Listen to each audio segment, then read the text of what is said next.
Aquest 2021 es commemora el centenari del naixement del pintor, escultor i ceramista Maties Palau Ferrer.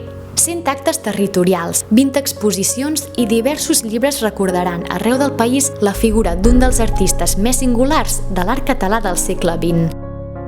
Palau Ferrer va estar molt vinculat a la ciutat de Tarragona. Així, aquests mesos, al moll de costa del Port de Tarragona podem gaudir d'una de les exposicions més especials de l'artista. A Palau Ferrer, retrospectiva biogràfica, ens endinsem cronològicament en les diverses etapes de la seva trajectòria. L'exposició s'inicia al seu Montblanc natal i segueix a la Barcelona dels anys 40, on estudia a l'Escola Superiors de Belles Arts Sant Jordi i a la dels 50, quan celebra les seves primeres exposicions. També fa referència a les mostres de Madrid i Londres, així com als seus anys a París, on a partir de 1957 Palau Ferrer connecta amb els corrents internacionals. D'aquesta manera, als anys 60 i 70, el seu art arriba als Estats Units.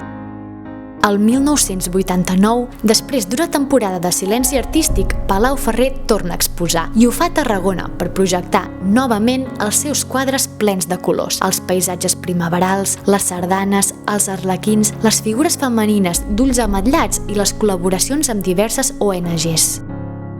Ara, 20 anys després de la seva mort i coincidint amb el centenari del seu naixement, reivindiquem de nou la figura de Palau Ferrer, un artista amb una trajectòria plena d'art i valors que us convidem a descobrir.